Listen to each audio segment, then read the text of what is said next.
प्रणमो प्रथम जिनंदन दूजे भिक्षु स्वाम युग प्रधान आचार्य को प्रेषित भाव प्रणाम।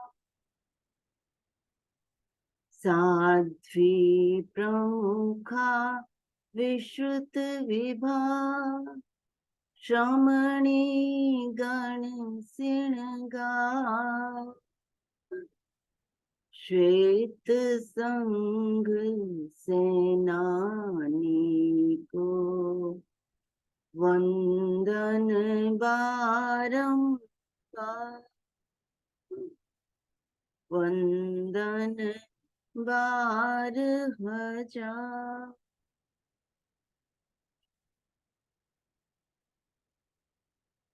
आराध्य को नमन। परम पूज्य महातपस्वी आचार्य श्री महाश्रमण जी के श्री चरणों में मेरी भक्ति भरी वंदना। समस्त चारित्र आत्माओं के श्री चरणों में मेरी भाव भरी वंदना। आज के इस कार्यक्रम में उपस्थित सम्माननीय अखिल भारतीय तेरापंथ महिला मंडल की राष्ट्रीय अध्यक्ष, चीफ ट्रस्टी एवं समस्त पदाधिकारी और कार्यकारिणी के सदस्य, सभी से सादर जय जिनेन्द्र। इस कार्यक्रम को देखने वाले सभी बंधुओं एवं बहनों से सादर जय जिनेन्द्र।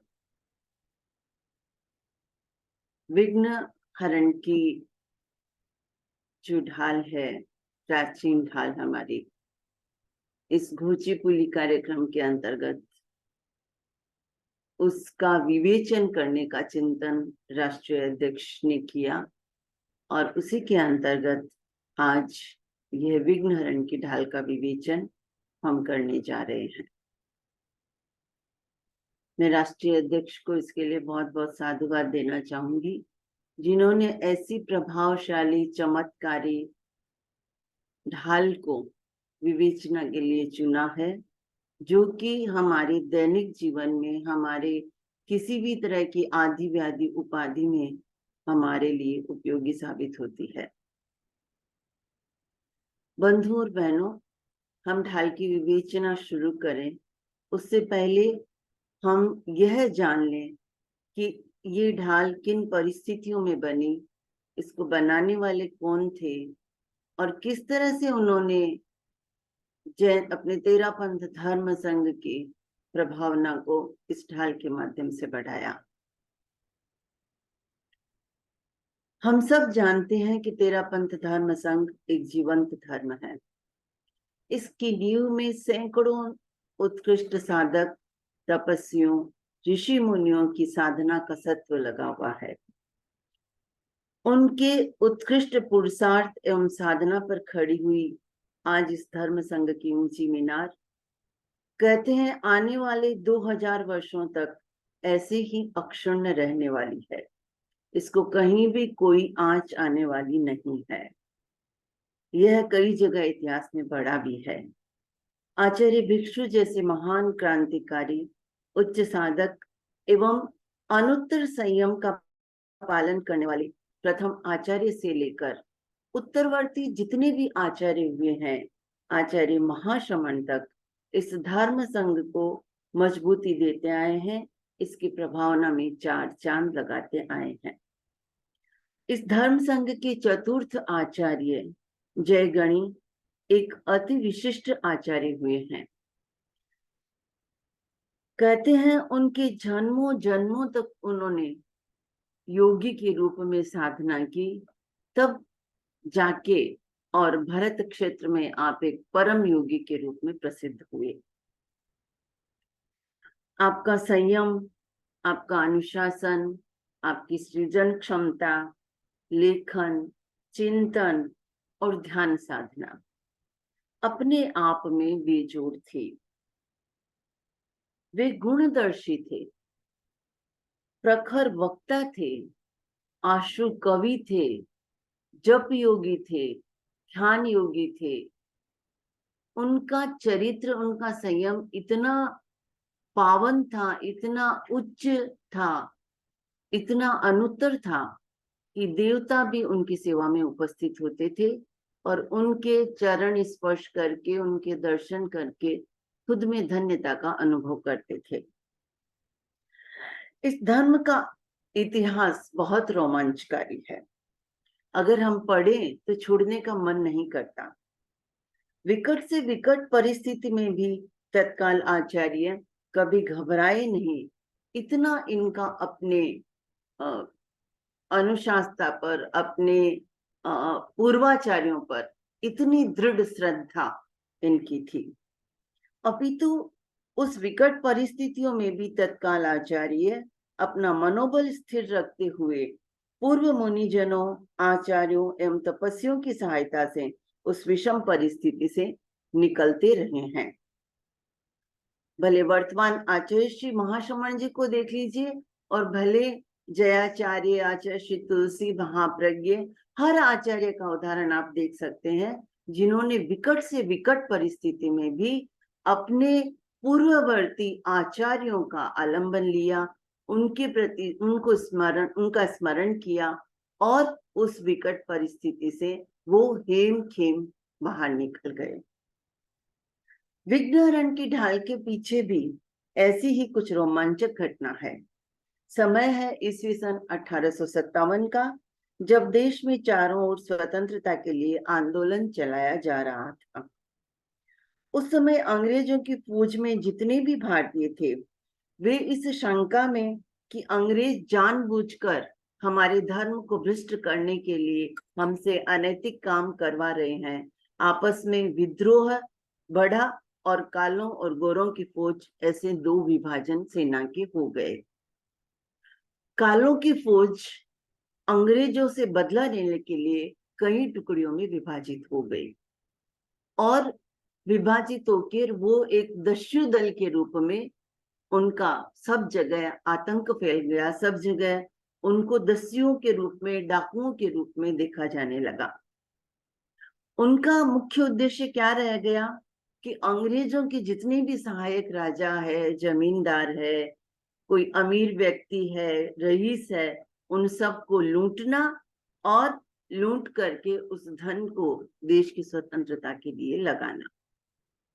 इस प्रकार वो काली फौज का जो आतंक था वो इंदौर से शुरू हुआ और वहां बढ़ते बढ़ते उनका आतंक सीरियारी के आसपास आ गया। वो कालों की जो फौज है वो सीरियारी के आसपास पहुंच गई। गांव लूटते लूटते ये लोग जब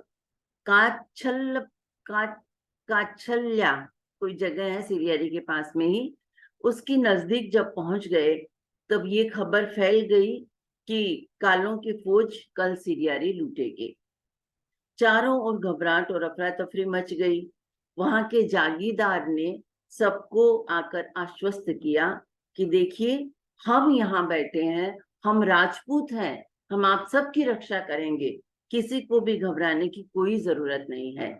और सबसे बड़ा हमारा सौभाग्य है कि हमारे यहाँ जयाचार्य जैसे योगी पुरुष विराज रहे हैं, तो ये कालों की फौज हमारा कुछ भी नहीं बिगाड़ सकेगी, यहाँ आ ही नहीं सकेगी।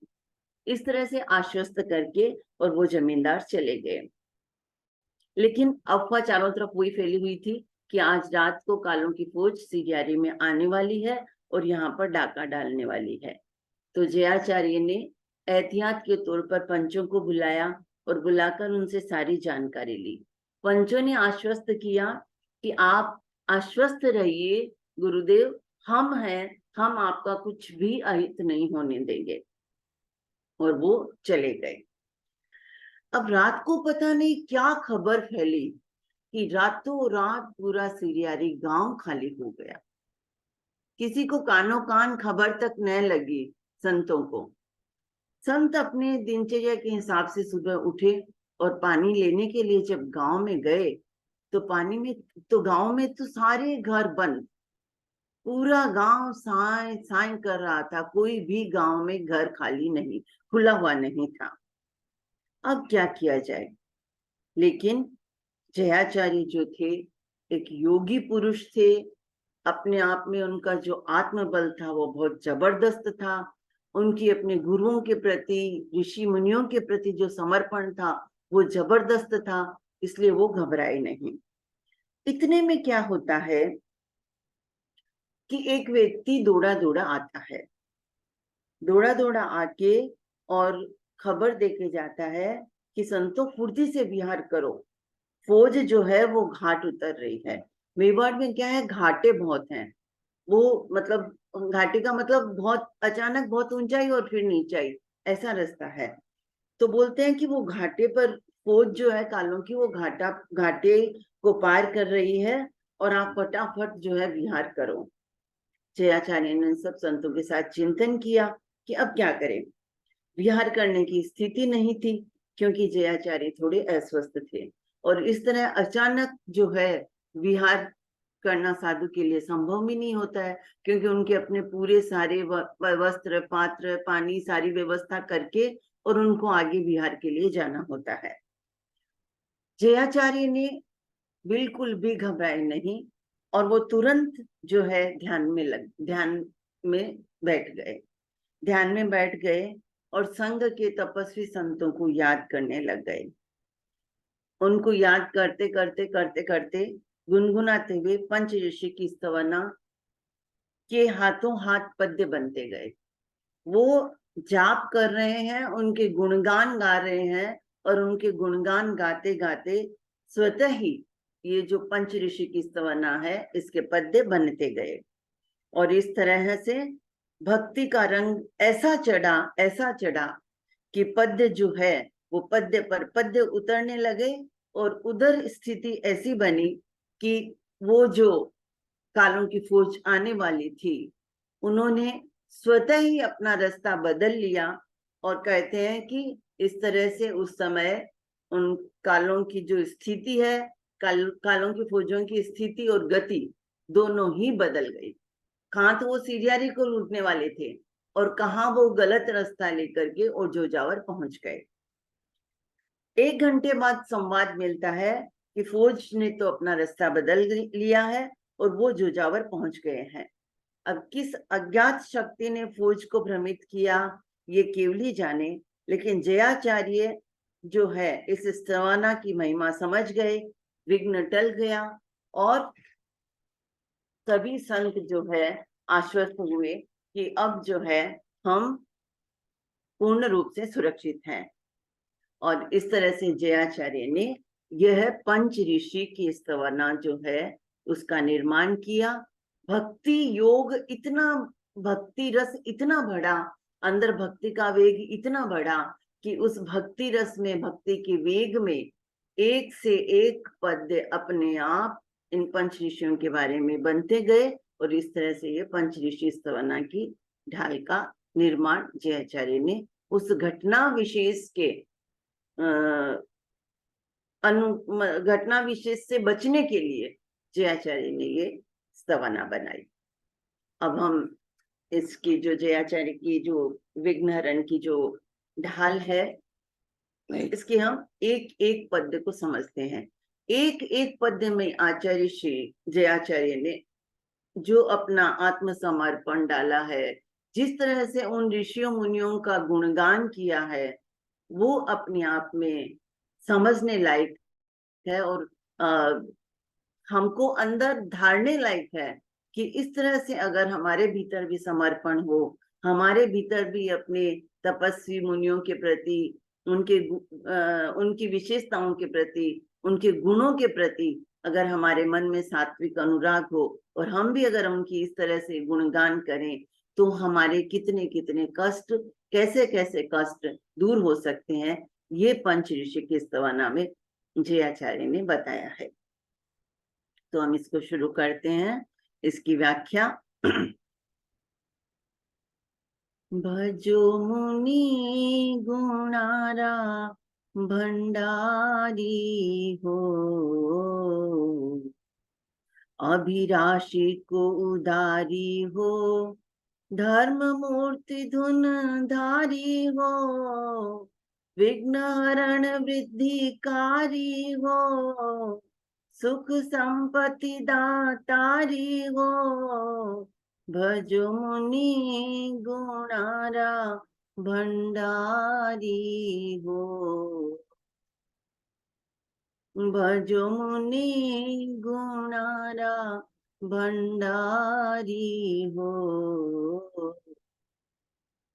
इस पहले पद्य में जयाचार्य कहते हैं कि ये जो एक जयाचार्य की खासियत थी, जयाचार्य कोई भी रचना बनाते सबसे पहले भिक्षु स्वामी, भारमल जी स्वामी, रायचंद स्वामी जो कि उनके अग्रज आचार्य थे, वो फिर उसके बाद में अपने खेतसी जी स्वामी और उसके बाद में हेमराज जी स्वामी, इन चारों का नाम वो पक्का ही लेते थे। उनका नाम लेने के बाद, उनका स्मरण करने के बाद ही वो अपनी रचना लिखते थे। तो इसमें आचार्य श्री जयाचार्य श्री लिखते हैं कि गुणों के भंडारी इन मुनियों का हम स्मरण करें। कौन से गुणों के भंडारी मुनि? यानी अमीचंद जी, भी यानी भीमराज जी, रा यानी राम सुख जी, श्री यानी शिव जी, और को यानी कोदर जी। अब इनको क्या बताया है, क्या विशेषताएं दी है इनको, देखिए। इनके लिए जयाचार्य कहते हैं ये धर्म मूर्ति है, धुनधारी है, यानी इनको जो धर्म की, जो तपस्या की जो धुन लगी है, वो धुन उनकी आजीवन चली। ये धर्म मूर्ति है, धुनधारी है, विघ्नों का हरण करने वाले हैं, सुख समृद्धि में वृद्धि करने वाले हैं, ये हमें बुद्धि देने वाले हैं, सुख और संपत्ति देने वाले हैं। तो ऐसे जो मुनि है, ऐसे उदार जो मुनि है, उन मुनियों का हमें जो है, उन मुनियों का हमें जो है गुणगान करना चाहिए, उन मुनियों की गुणों की हमें स्तवना करनी चाहिए। अब ये जो पांचों मुनि हैं, ये घोर तपस्वी मुनि हुए हैं पांचों ही, और पांचों ही ने अपने अपने समय में जो तपस्या की है, उस तपस्या के सही सही आंकड़े तो शायद उपलब्ध नहीं है, लेकिन उनकी तपस्या इतनी महान तपस्या हुई है कि उस तपस्या को अगर हम जो भी उपलब्ध है उन आंकड़ों को देखते हैं तो हमारे अंदर ऐसी सिहरन पैदा हो जाती है कि कैसे उन्होंने इतनी इतनी तपस्याएं की। और ये तपस्या का जो बल था, उस बल के सहारे ही वो जो है उन्होंने अपने जीवन को इतना अच्छा बनाया और इतने वो संघ की और शासन की सेवा कर रहे हैं। दूसरा पद्य है, दीप गणि दीपक जीसा, जय जश करण उदारी हो, धर्म प्रभावक महाधुनी, ज्ञान गुणारा भंडारी हो, नित प्रण में नर नारी हो, भजो मुनि गुणारा भंडारी हो। अब इस पद्य में जयाचार्य दीपगणी और जयजश करण आचार्य, इन दोनों की बात कह रहे हैं कि ज्ञान और गुणों के भंडार, धर्म प्रभावक, महाधुनी, आत्मलीन, अपनी आत्मा में लीन, ऐसे दीपगणी और जयजश करण जी आचार्य, जो कि महाविद्य क्षेत्र में विराज रहे हैं और जिन्हें हमेशा नित प्रण में नर नारियों, जिन्हें हमेशा नर नारी प्रणाम करते हैं, पूजते हैं, ऐसे जो मुनि हैं, गुणों के भंडारी मुनि जो है, उनकी हमें स्तवना करनी चाहिए, उनका हमें गुणगान करना चाहिए। अब इनके पीछे भी एक जयाचार्य की जो है, ये दीपगणी और जयजश करण जो आचार्य हुए हैं, इनके साथ भी जयाचार्य का बहुत अच्छा संबंध था।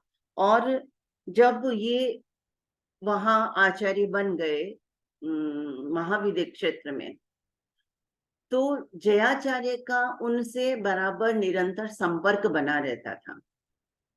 अब संपर्क कैसे रहता था? क्योंकि इस भरत क्षेत्र से तो हम महाविद्य क्षेत्र में संपर्क कर नहीं सकते, क्योंकि कुछ एक ऐसे नियम है प्रकृति के बनाए हुए कि हम उन नियमों को नहीं तोड़ सकते, क्योंकि मनुष्य लोक में जो भी जीव है उनमें इतनी क्षमता, इतनी शक्ति नहीं होती है कि वो महाविद्य क्षेत्र जितनी दूर अपने विचारों को प्रक्षेपण कर सके, विचारों का या विचारों का आदान प्रदान कर सके। तो जो दीपगणी और जयजश करण जो आचार्य थे, उनके साथ जयाचार्य के संबंधों का जो आदान, जयाचार्य के विचारों का जो आदान प्रदान होता था, उसमें मीडिएटर बने अमित चंद जी स्वामी। अमित चंद जी स्वामी जो थे वो उनके दोनों के बीच में कहते हैं कड़ी बन गए कि जयाचार्य की बात वो समझते, उसको अपने विचारों में लेते और फिर वो वहां पर महाविद्य क्षेत्र में दीपगणी और जयजश जो करण आचार्य है उनसे विचार विमर्श करते, उनसे पूछते और उसके बाद वो जो उत्तर देते वो उत्तर वो महासती सरदारा जी के माध्यम से, स्वप्न के माध्यम से या कभी जयाचार्य को प्रत्यक्ष दर्शन देके और उन्होंने वो उनके विचारों का जो है जयाचार्य को बताए। तो इस तरह से जयाचार्य का इन दोनों आचार्यों के साथ में बहुत अच्छा संबंध था और दोनों ही आचार्यों से उनका विचार विमर्श आपस में चलता रहता था। अब उसके बाद में है तीसरा पद्य। सखर सुधारस सारसी वाणी सरस विशाली हो, शीतल चंद सुहामणी विमल निमल गुण न्याली हो, अमी चंद अगटाली हो, भजो मुनि गुणारा भंडारी हो। उष्ण शीत वर्षा ऋतु समय वर करणी विस्तारी हो, जप तप करतन तावियो ध्यान अभिग्रह धारी हो, सुनता इच रजकारी हो, भजो मुनि गुणारा भंडारी हो। संत धनो आगे सुन्यो ए प्रगट्यो इन आरी हो, प्रत्यक्ष उद्योत कियो भलो जाने जिन जयकारी हो, जारी हूँ बलिहारी हो, भजो मुनि गुणारा भंडारी हो। धोरी जिन शासन धुरा अहो निशि में अधिकारी हो, परम दृष्टि में परखियो जबर विचारण थारी हो, सुजश दिशानुसारी हो, प्रगट्यो तू ऋषि भारी हो, भजो मुनि गुणारा भंडारी हो। तो ये जो चारों पद्य है, तीसरा चौथा पांचवा और छठा, ये जयाचार्य ने अमित चंद स्वामी के लिए लिखे हैं। अमित चंद स्वामी के बारे में काफी कुछ जयाचार्य ने और भी कई ढालें बनाई है। विघ्नहरण की मुनिंद मोरा की ढाल में भी अमित चंद जी स्वामी के बारे में आपने लिखा है और उनके लिए स्वतंत्र रूप से भी कई ढालें बनाई है। तो अमित चंद जी स्वामी का जो है जयाचार्य के जीवन के ऊपर बहुत बड़ा जो है असर रहा है। अब उनके लिए क्या कहते हैं जयाचार्य? जयाचार्य कहते हैं सखर सुधारस सारसी वाणी सरस विशाली को। ये उनकी वाणी की विशेषताएं बता रहे हैं। कैसी है वो? सखर, सखर यानी खरी खरी बात करने वाले, मिथ्या बात नहीं करते कभी, खरी खरी और सबके मन को जो टच करे, सबके मन को जो लुभाए, ऐसी बात वो करने वाले हैं। और वो कैसी है? अमृत सी रस भरी हुई। अमृत जैसा मीठा होता है, वैसे ही उनकी अमृत से रस भरी हुई उनकी वाणी थी। वाणी सरस विशाली हो, वैसी उनकी वाणी विशाल, गंभीर और महत्वपूर्ण थी। उनकी वाणी की विशेषताएं बता रहे हैं कि अमित चंद जी स्वामी जो थे वो खरी खरी सखर, मतलब मिथ्या बात नहीं करते, सत्य बात करते, खरी खरी बात करते। और उनकी जो वाणी थी वो अमृत रस से घुली हुई थी, मीठी वाणी थी। उनकी वाणी विशाल थी, गंभीर थी और वो महत्वपूर्ण थी। ये उन्होंने विशेषता वाणी की बताई है। शीतल चंद सुहामणो निमल विमल गुण न्याली हो। अब उनका मुखड़ा कैसा था? तपस्वी शीतल चांद सा सुहाना उनका मुखड़ा था। और विमल निमल गुण न्याली हो, उनके गुण कैसे थे? निर्मल, निर्मल आत्मा के धनी थे। और उनका उपयोग जो था वो बहुत ही शुद्ध उपयोग था। उपयोग यानी जो भी वो ज्ञान का उपयोग लगाते वो शुद्ध उपयोग उनका था। और जैसे नितरा हुआ पानी कैसे एकदम साफ होता है, वैसे ही उनका जो ज्ञान का जो वो उपयोग लगाते, वो उनका उपयोग बहुत ही साफ, पवित्र और शुचिता भरा होता था। वे गुणों के पारखी थे। और ऐसे गुणों के पारखी अमीचंद जी, तपस्वी अमीचंद जी ऋषि को मैं उनके गुणों को मैं याद करता हूँ। और हमें उनके गुणों को याद करना चाहिए। भजो मुनि गुणारा भंडारी हो, ऐसे गुणों के भंडारी मुनि का हमें भजन करना चाहिए। आगे लिखते हैं, शीत उष्ण शीत वर्षा ऋतु समय वर करणी विस्तारी हो। अक्सर हम देखते हैं कि तपस्वी जो होते हैं, साधु संत, वो सावन भादवे में बहुत तपस्या करते हैं। लेकिन अमीचंद जी की क्या विशेषता थी? उष्ण शीत वर्षा ऋतु समय, तीनों ऋतुएं उनके लिए एक समान थी। क्या करने के लिए? वर करनी विस्तारी हो। तपस्या की जो श्रेष्ठ करनी वो कर रहे थे, उसके लिए उनके सामने सभी ऋतुएं एक समान थी। जप तप कर तन तावियो, ध्यान अभिग्रह धारी हो। उन्होंने इतना जप किया, इतना तप किया कि जप और तप करके अपने शरीर को तपा लिया। शरीर को कहते हैं उनका शरीर हड्डियों का ढांचा मात्र रह गया। और उसके साथ साथ में आप क्या थे? ध्यान और अभिग्रह धारी थे। मतलब आप अपना ध्यान भी अभिग्रह के साथ संपन्न करते। उनका जप और तप जब हम सुनते हैं तो सुनते ही आश्चर्य होता है कि कोई व्यक्ति ऐसा जप और तप कैसे कर सकता है, जबकि उनकी जप और तप की कोई व्यवस्थित लिस्ट नहीं है। लेकिन जो उपलब्ध है उसके अनुसार भी ऐसा लगता है कि कोई आदमी इतना तप कैसे कर सकता है। तो जयाचार्य कहते हैं कि ऐसे गुण भंडारी मुनि का भजन हम सभी करें। संत धन्नो आगे सुनो ए प्रकट्यो इन आर्य को। अब जयाचार्य उनकी तुलना किससे कर रहे हैं? धन्ना अणगार के साथ। धन्ना अणगार भगवान महावीर के समय में हुए थे और वो शालीभद्र के बहनोई थे। और उनको वैराग्य एकदम, कहते हैं ना कि एकदम इतना प्रबल वैराग्य एक क्षण में आया। क्षण में उनकी आत्मा बदल गई, एक निमित्त से उनकी आत्मा के भाव बदल गए। और उन्होंने तुरंत जो है घर छोड़ के और दीक्षा ले ली। जब उनकी पत्नी उनको नहला रही थी तो उनके पीठ पर एक आंसू पड़ गया।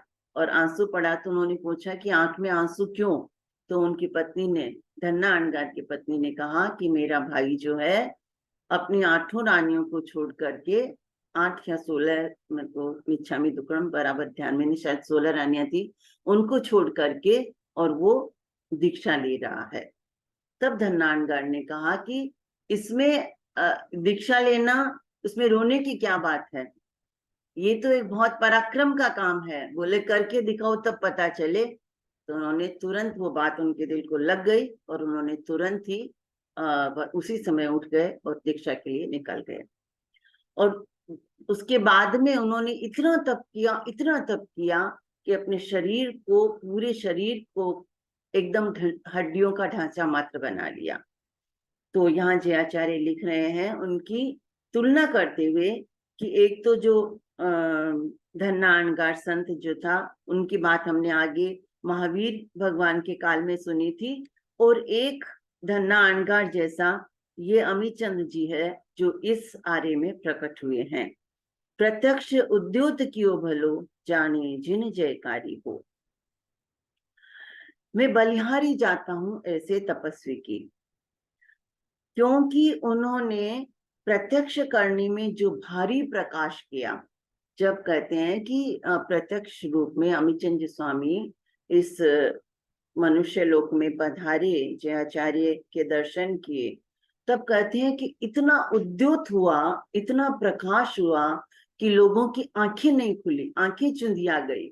और कहते हैं कि काफी दूर तक उसका प्रकाश जो है, उसका उद्योत जो है उनका, वो फैल गया।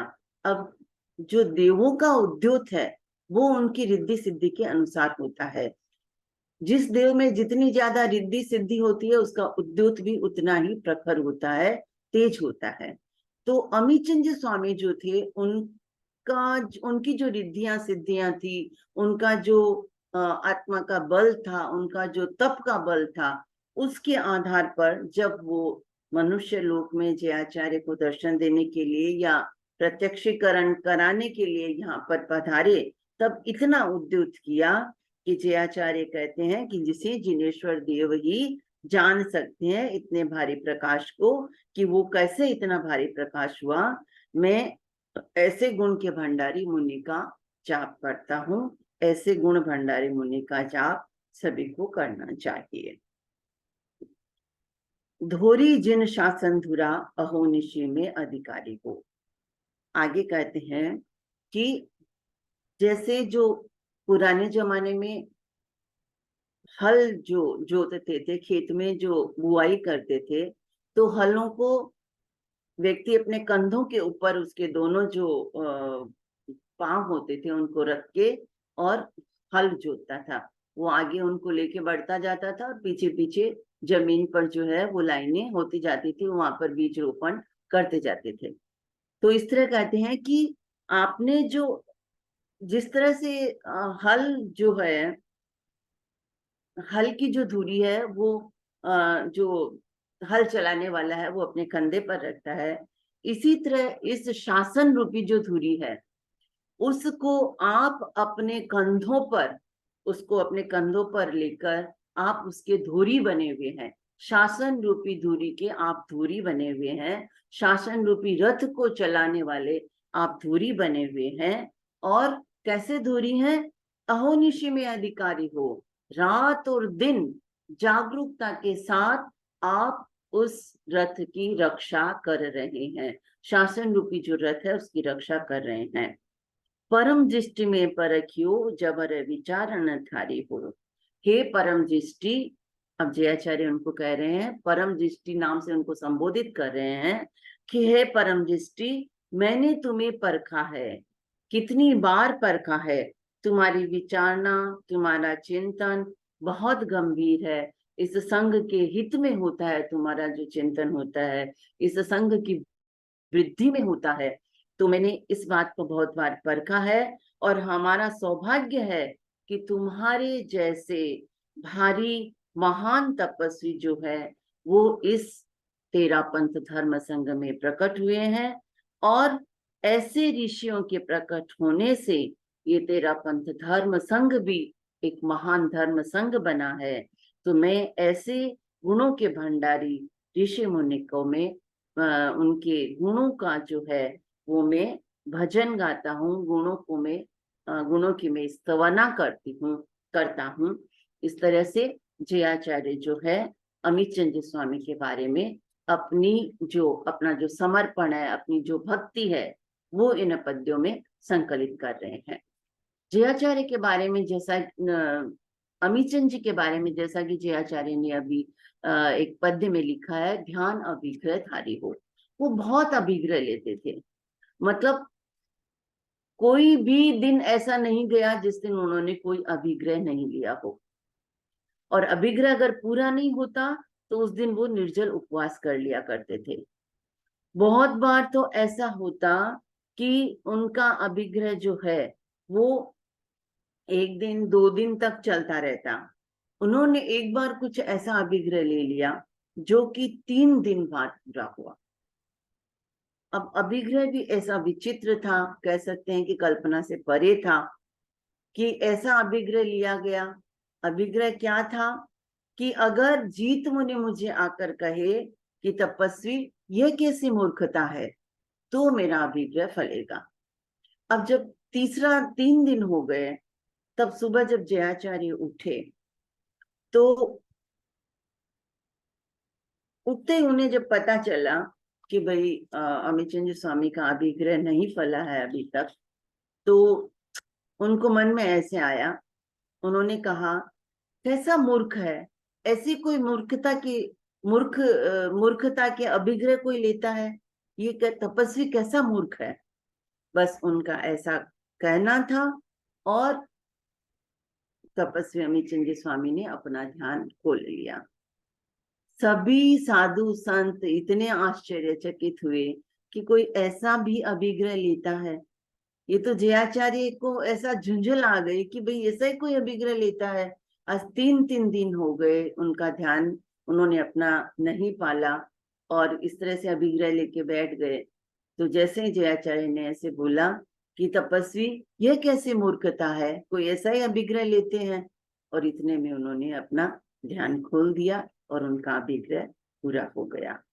इस तरह कहते हैं कि अमीचंद स्वामी जो थे वो तपस्या तो करते ही करते थे, लेकिन ध्यान में भी वो महारथी थे। इतना ध्यान करते थे, 2-2 दिन 1-1 दिन पूरा पूरा उनका ध्यान में चला जाता था।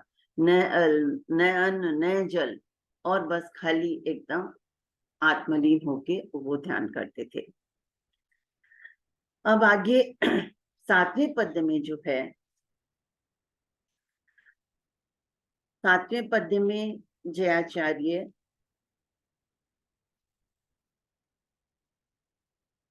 भीमजी स्वामी के बारे में लिखते हैं। 6ठा पद्य गया अभी कि 7वां गया, 1 मिनट। हाँ, अब 7वां पद्य जो है वो भीमजी स्वामी के लिए लिखा है उन्होंने। 7 और 8 2 पद्य। पहले हम उनका गायन कर लेते हैं। वृद्ध सहोदर जीतनो जसधारी जयकारी हो, लघु सहोदर स्वरूपनो भीम गुणारा भंडारी हो, सकल सुजस संसारी हो, भजो मुनि गुणारा भंडारी हो। समरण थी सुख संपजे, जाप जप्या जस भारी हो, मन वांछित मनोरथ फले, भजन करो नर नारी हो, पारु बुद्धि विस्तारी हो, भजो मुनि गुणारा भंडारी हो। तो ये जो 7वां पद्य है, ये 7वां पद्य जयाचार्य ने अपने भाई, अपने बड़े भाई भीमचंद जी के स्वामी के लिए लिखा है। वृद्ध सहोदर जीतनो, जीतमल जी स्वामी के ये बड़े भाई थे। सहोदर यानी बड़ा भाई, खुद का सगा भाई। जसधारी जयकारी हो। अब भीमचंद जी स्वामी कैसे थे? जशधारी थे। उनको उनके हाथ की रेख में जश बहुत लिखा हुआ था। वो कोई भी काम करते, उस काम में उनको जश बहुत मिलता और उस जस के कारण उनकी जय जयकार भी होती। लघु सहोदर स्वरूपनो भीम गुणारा भंडारी हो। और स्वरूप चंद स्वामी जो थे उनसे भीमचंद स्वामी छोटे थे।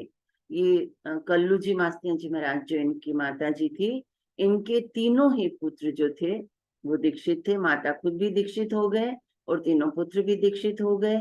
इनमें सबसे बड़े जो थे वो स्वरूप चंद स्वामी थे, बीच वाले भीमचंद स्वामी और सबसे छोटे जयाचार्य। तो स्वरूप चंद स्वामी के ये छोटे भाई थे और जयाचार्य कहते हैं कि ये भीम जो है, भीमचंद स्वामी जो है, ये गुणों की क्यारी, जो गुणों का गुलदस्ता की गुलदस्ते के समान है। जैसे गुलदस्ते में क्या होते हैं, तरह तरह के फूल होते हैं तो वो बहुत आकर्षक लगता है। ऐसे ही जयाचार्य के जो गुण थे, वो उनके गुण जो थे विस्तृत गुण थे, उनमें कई तरह के गुण थे। उनकी बुद्धि जो थी वो बहुत विशाल थी, अलग अलग क्षेत्रों में उनकी प्रतिभा बटी हुई थी। और उसी तरह से कहते हैं जयाचार्य कि ये गुणों की जो गुलक्यारी होती है, उन्होंने नाम दिया गुलक्यारी। गुणों की गुलक्यारी के समान जो थे वो भीमचंद स्वामी का जीवन था।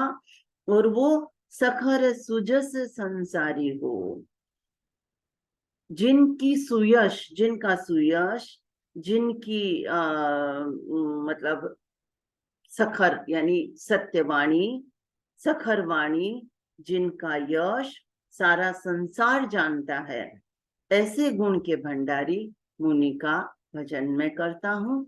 ऐसे गुणी भंडारी, ऐसे गुणों के भंडारी मुनि का भजन हमें करना चाहिए। समरण थी सुख संपजे, जाप जप्या जश भारी हो, मन वांछित मनोरथ फले, भजन करो नर नारी हो।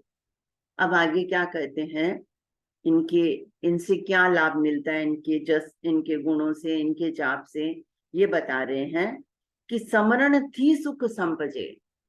भीमचंद स्वामी का जब हम स्मरण करते हैं तो हमें सुख की प्राप्ति होती है, सुख मिलता है, आनंद मिलता है, उसकी हमें प्राप्ति होती है।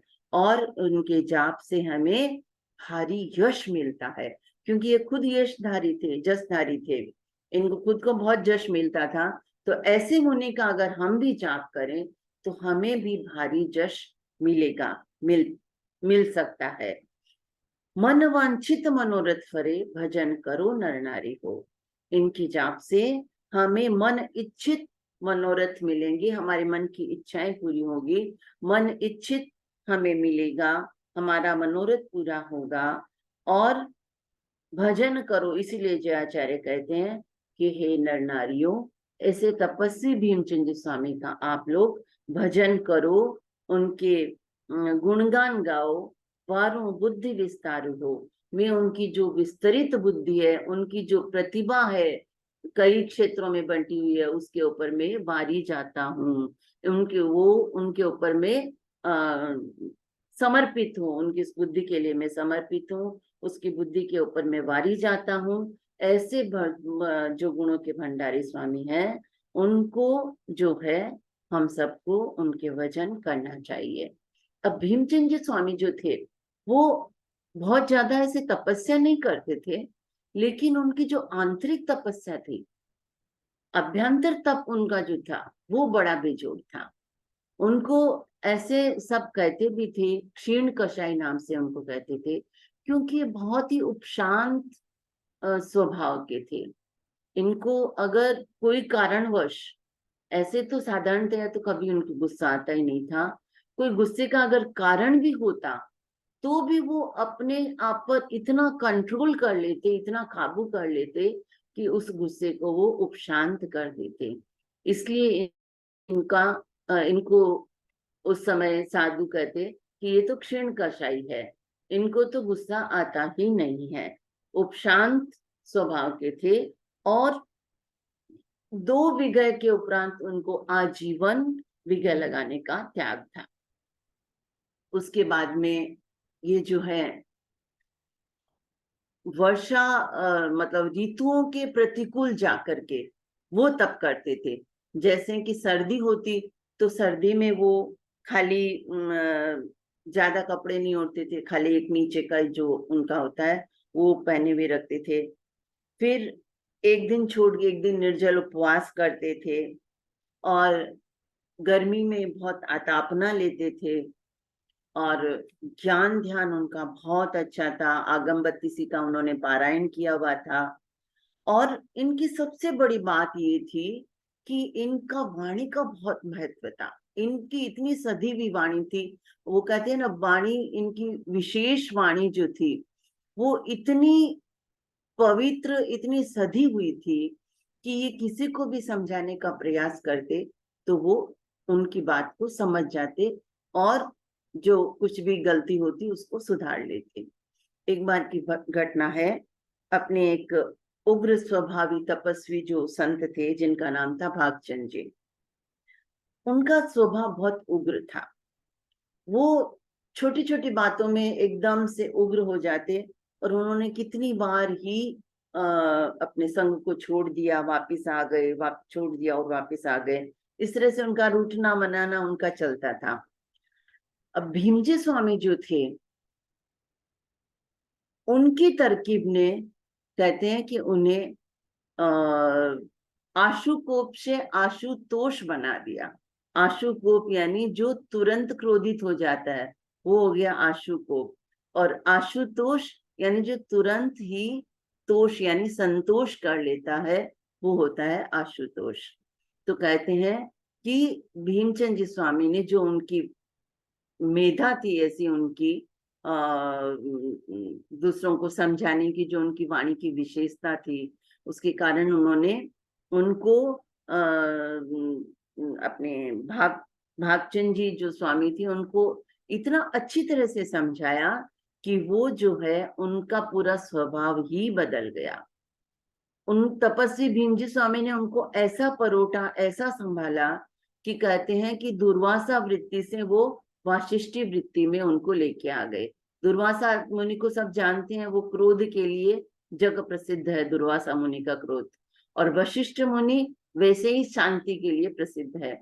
वशिष्ठ मुनि बहुत उपशांत मन के थे, शांत थे, और दुर्वासा जो मुनि है वो बहुत क्रोधित थे। तो कहते हैं कि उनको दुर्वासा वृत्ति से वाशिष्ठी वृत्ति में ला दिया भीमचंद स्वामी ने। और दोनों का ऐसा मेल हुआ कि दूध मिश्री के समान दोनों एक मेक हो गए, दोनों के दिल से दिल मिल गए। वो भागचंद स्वामी का पूरा आमूल चूल परिवर्तन हो गया। और देखिए इतनी घनिष्ठता कि जब भीमचंद स्वामी का भीमचंद स्वामी जब देवलोक पधार गए तब वो बहुत ज्यादा बेचैन हो गए, उनका मन नहीं लगा बिल्कुल भी। और उन्होंने फिर क्या किया, मन नहीं लगा तो जब भीमचंद स्वामी का दाह संस्कार करने वाले, जब दाह संस्कार का काम जब संपन्न हो गया तब भागचंद स्वामी आए आए और आके संतों को बोले कि मन नहीं लग रहा है भाई, ये जो भीमचंद स्वामी की ये जो पुट्ठे हैं, पन्ने हैं, ये सब आप संभालो, गुरुदेव को दे देना। और मैं तो, मेरे को तो बस तपस्वी बुला रहे हैं, मैं जा रहा हूँ, मेरा बस इतना, मेरा समय पूरा हो गया है और मैं उन तपस्वी के साथ ही जा रहा हूँ। सबने सोचा ऐसे ही मजाक कर रहे हैं, ऐसे कोई जाना हाथ की बात थोड़ी है। आयुष्य पूरा होगा तब जाएगा आदमी, अपने हाथ से थोड़ी जा सकता मन से। तो सबने सोचा ऐसे कर रहा है। तो सबने कहा तपस्वी ऐसी भोली बातें क्यों कर रहे हो आप, ऐसे कोई जाया जाता है? तो तपस्वी बोले कि हाँ, मेरे को तो तपस्वी बुला रहे हैं, मैं तो ये चला। और वो कहते कहते भागचंद स्वामी ने एक लंबा सांस लिया और लंबा सांस खींच के ऐसा लगा जैसे उन्होंने कोई इच्छा मृत्यु को प्राप्त कर लिया, और वो भी देवलोक सिधार गए। तो इस तरह से भीमचंद जी और भागचंद स्वामी की जोड़ी, कहते हैं कि ऐसी दुर्लभ जोड़ी दुनिया में मिलनी कठिन है, जिसकी प्रीति तोड़े भी नहीं टूट सकते। और जब जिसको भी इनका पता चला कि ऐसे भागचंद स्वामी ने भी उनके साथ साथ ही देवलोक हो गए, तो सबको इतना आश्चर्य हुआ, इतना आश्चर्य हुआ कि देखिए कहाँ तो उनका क्या स्वभाव था भागचंद स्वामी का, और भीमचंद स्वामी के समझाने से वो किस तरह से कितने बदल गए, कितनी दोनों में आत्मीयता हो गई, और अब दोनों साथ साथ ही जो है दोनों ने आगे का रास्ता ले लिया। अब बाद में भागचंद स्वामी ने जो है, ऋषिराज जी उस समय आचार्य थे, उनको उन्होंने दर्शाव भी दिया, उनको बताया भी कि भाई मैं यहाँ पहुंच गया हूँ। और इस तरह से उन्होंने अपना प्रमाण जो है उनको रायचंद स्वामी को दिया, आचार्य रायचंद जी को।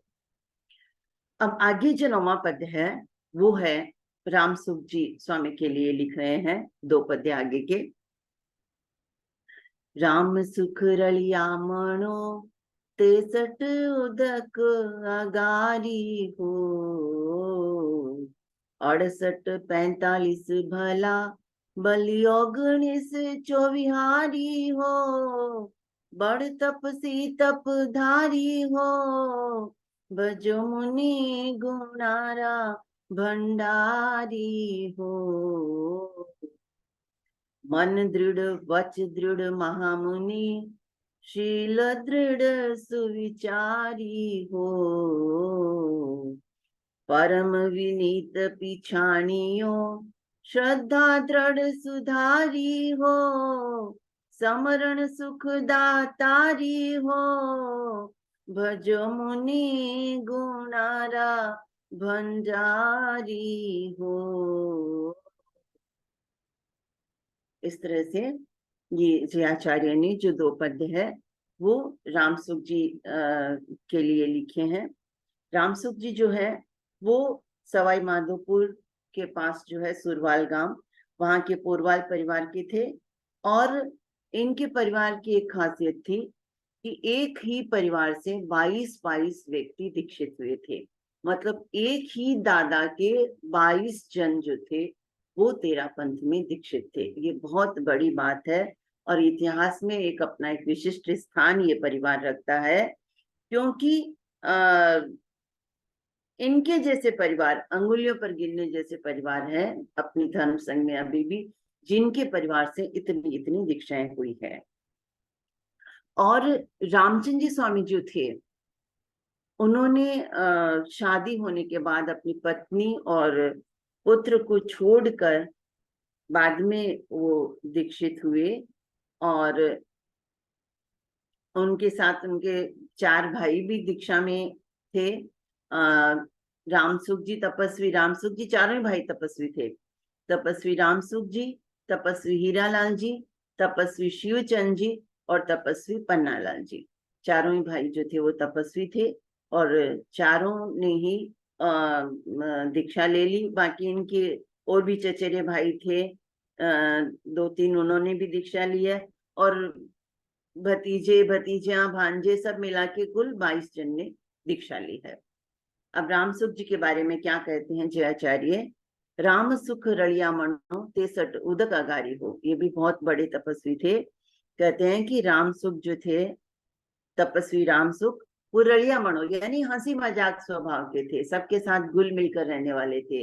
ऐसे मुंह सुजा के मुंह फुला के बैठने वाले नहीं थे। या भाई तपस्वी होते हैं तो उनके तपस्या का तेज इतना होता है कि हर कोई उनसे बात नहीं कर सकता, ऐसा कुछ नहीं था। वो बहुत रलियामणि स्वभाव के थे, सबसे घुल मिलकर रहते थे।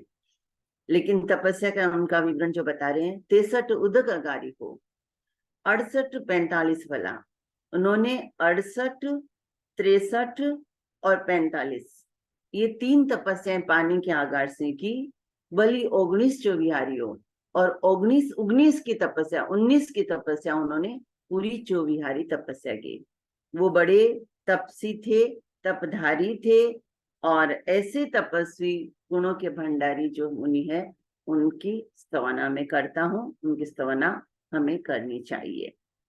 मन दृढ़ वच दृढ़ महामुनि। अब उनकी विशेषता क्या थी रामसुख जी स्वामी की, वो बड़े दृढ़ मनोबली थे। मन दृढ़ वच दृढ़, वचन से भी बहुत दृढ़ थे। और वचन योग उनका इतना पक्का इतना सटीक था कि जो वो कह देते वो काम हो जाता। मतलब उनके वचनों में इतनी ताकत थी, इतने वो सत्य के आराधक थे कि उनके मनोबल भी दृढ़ था, उनका वचन बल भी दृढ़ था। वो महामुनि थे। महामुनि किस दृष्टि से थे? शील दृढ़ सुविचारित हो, उन्होंने अनुत्तर संयम का पालन किया। उनका शील व्रत जो था वो भी बहुत दृढ़ था और दृढ़ विचारों वाले थे। परम विनीत पिछाणियों, इतने सब गुण होने के बाद भी वो क्या कैसे थे? परम विनीत पिछाणियों, परम विनीत साधु थे वो। उनका विनय जो था वो मतलब दूसरों के लिए ग्रहण करने योग्य था कि ऐसा विनय हमने भी आए। श्रद्धा दृढ़ सुधारी हो, और उनकी जो श्रद्धा थी संघ के प्रति, संघपति के प्रति, अपनी आत्मा के प्रति, धर्म के प्रति, धर्म संघ के प्रति, वो इतनी दृढ़ थी। तो वो दृढ़ श्रद्धावान साधु थे। तो कहते हैं, जयाचार्य कहते हैं कि तुम्हारी अडिग आस्था धारने के योग्य और ग्रहण करने के योग्य हैं। जयाचार्य जब स्मरण कर रहे थे उनका, ये जब पंच ऋषि की स्तवना बनाई, तब उन सबके जब गुणों का ध्यान कर रहे थे, तब इनके बारे में कहा कि आपकी अडिग आस्था जो है वो धारने के योग्य, ग्रहण करने के योग्य है। आपका स्मरण करके और मैं सुख और आनंद की अनुभूति करता हूँ। ऐसे गुण भंडार मुनियों का जाप करना चाहिए, उनकी स्तवना करनी चाहिए। अब राम सुख जी जो मुनि थे, वो वैसे तपस्या में तो वो भी, और जो संत थे वैसे ही वो भी तपस्या करते थे, लेकिन तपस्या के साथ साथ में राम सुख जी मुनि जो राम सुख जी मुनि जो थे, वो मनोबल के और वचन बल के दोनों में उन्होंने, ऐसा है कि जैसे कोई सिद्धि प्राप्त की हुई थी उनकी, इस तरह से उनका मनोबल और वचन बल था। वो मतलब सर्दी में ठंडी शिला सर्दी में जो थे वो बाहर रात के टाइम में बाहर निकलकर पूरी मतलब खुली जगह में वो ठंड को सहन करते थे। मतलब आतापना नहीं, शीत वो सहन करते थे, शीत परिचय सहन करते थे।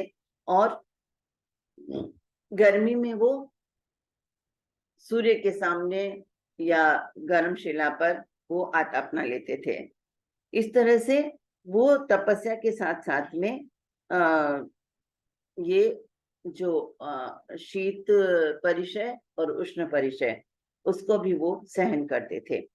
और उन्होंने इतनी इतनी तपस्या की कि उनका शरीर जो है वो केवल हड्डियों का ढांचा रह गया। ऐसी ऊर्जा, शीत और आतप प्रधान तप करते करते जो है राम सुख जी स्वामी जो है चुरू में लगभग शायद वो देवलोक हो गए थे। और वहां कहते हैं कि कोदर जी स्वामी, जिनसे उनका बहुत अच्छे संबंध थे, उनको उन्होंने दर्शन दिए और दर्शन देकर कहा कि आपके याद करते ही मैं आऊंगा। कहते हैं कि उन्होंने जब जयाचार्य के दर्शन किए, तब जयाचार्य को भी उन्होंने कहा कि मैं जो है, आप मेरे को जब भी याद करोगे मैं आपकी सेवा में हाजिर हो जाऊंगा। और इस तरह से राम सुख जी स्वामी जो थे वो भी बहुत तपस्वी थे और जयाचार्य के बहुत प्रिय और नजदीक के संत थे। आगे के जो 2 पद हैं वो शिव जी स्वामी के लिए है। पहले हम उनको दोनों पद्यों को गा लेते हैं। शिववासी लावातनो तप गुण राशि उदारी हो, आश्वासी निज आत्मा षट मासी लगधारी हो, शीत काल मझारी हो, सयो शीत अपारी हो, भज मुनि गुणारा भंडारी हो, उष्ण शिला तथा रेतनी आतापन अधिकारी हो,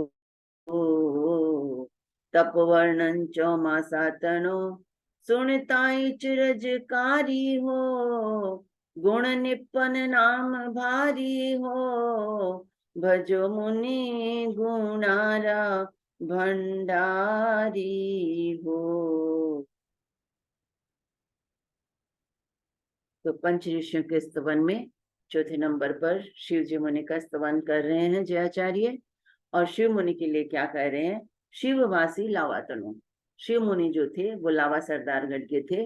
लावा सरदारगढ़ मेवाड़ का एक प्रांत है और काफी श्रद्धा का प्रांत है। वहां लगभग हर वर्ष साधु सतियों के चातुर्मास होते हैं। और वहां के वो जो थे, वो शिव जी, जो तपस्वी शिव जी स्वामी है, वो वहां के थे। तप गुण राशि उदारी को। आप कैसे थे? शिव जी स्वामी जो थे वो तपोगुण थे, और तपोगुण के साथ साथ में आप आत्म संतोषी थे। 6 मास तक लंबा तप तपने वाले थे। शीतकाल में अनहद ठंड सहने वाले थे, और सयोशीत अपारियो, शीतकाल में उन्होंने अनंत ठंड सहन की, अपार शीत को सहन किया, और इस तरह की तपस्या करके और वो तपस्वी संत बने, कहलाए। तो ऐसे तपस्वी गुणों के भंडारी मुनि को मैं स्मरण करता हूँ, उनका भजन करता हूँ। अब उनकी तपस्या का प्रकार क्या था, देखिए। उष्ण शिला तथा रेतने। गर्मी में क्या करते? उष्ण शिला, जो गर्म शिला होती, उसके ऊपर आता अपना लेते, रेत पर आता अपना लेते। आतापन अधिकारी हो, वो आतापना में कहते हैं कि इतने वो क्षमता प्राप्त जो है वो तपस्वी हो गए आतापना लेने में, कि घंटों घंटों वो आतापना लेते थे।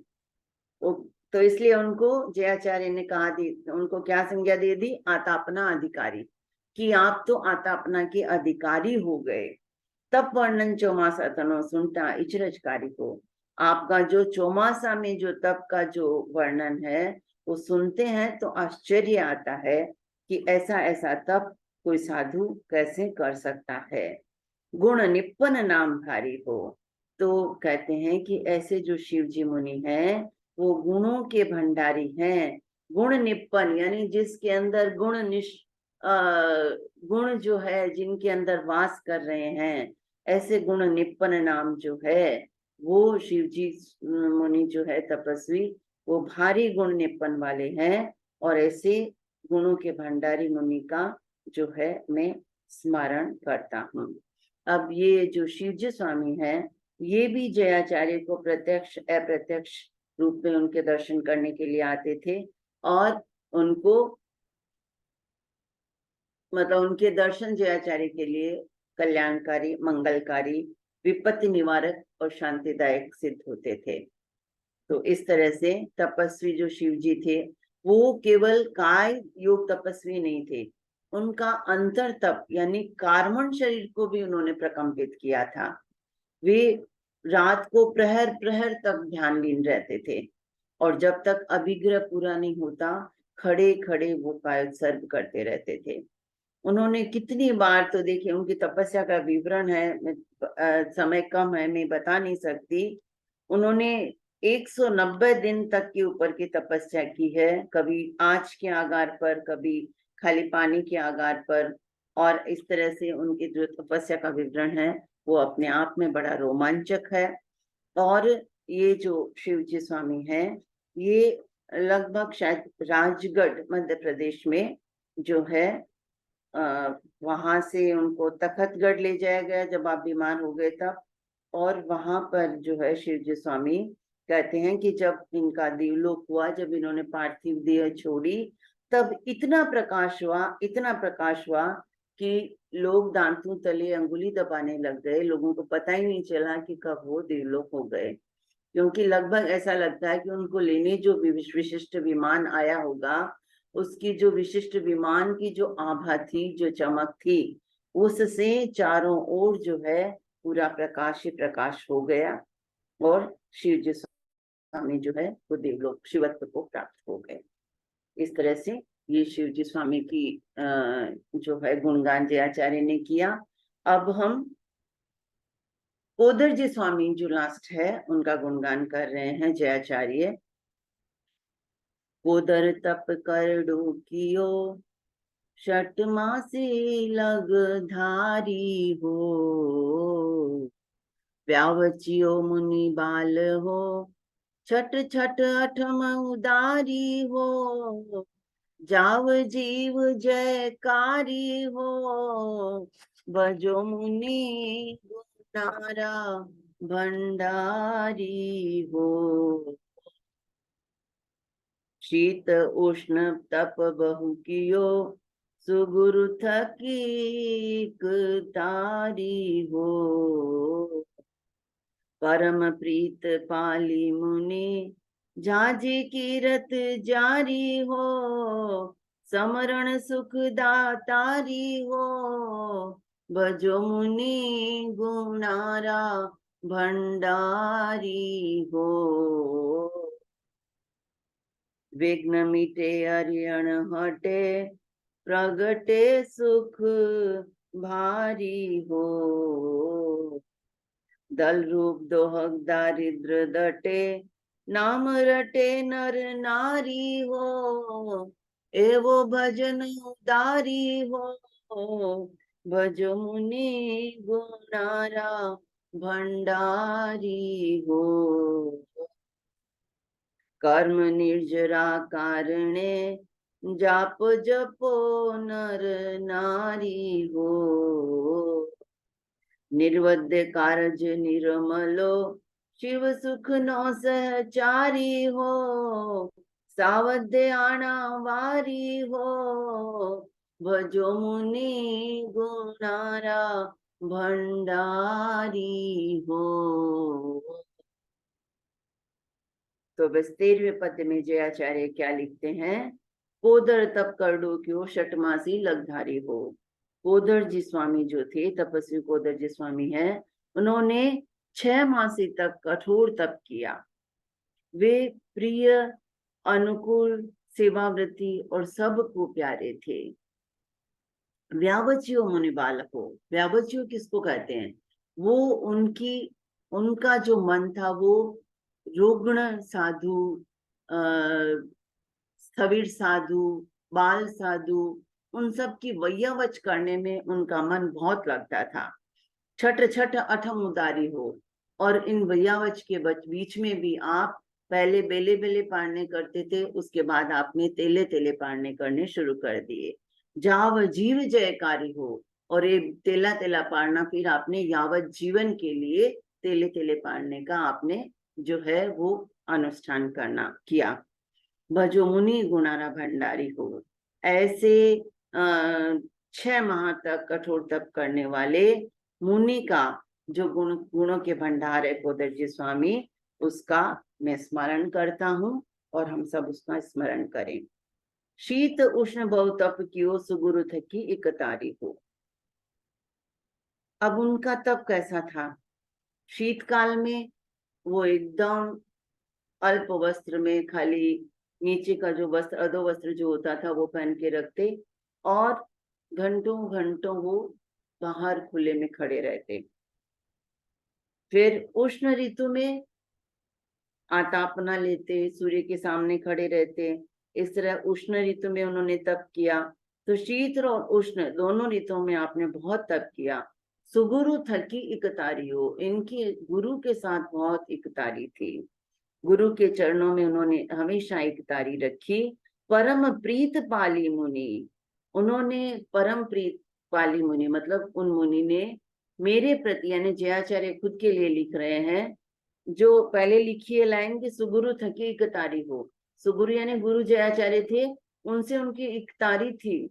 बाद में लिखते हैं परम प्रीत पाली मुनि, उस मुनि ने परम प्रीत पाली, झाजी कीरत जारी हो, जिनकी कीर्ति गाथा या जिनकी यशो गाथा सदा जो है सवाई बढ़ती चढ़ती ऊंचे दर्जे की रही है, ऐसे कोदर जी स्वामी का मैं गुणगान करता हूँ। ऐसे गुणों के भंडारी मुनि का स्मरण करें।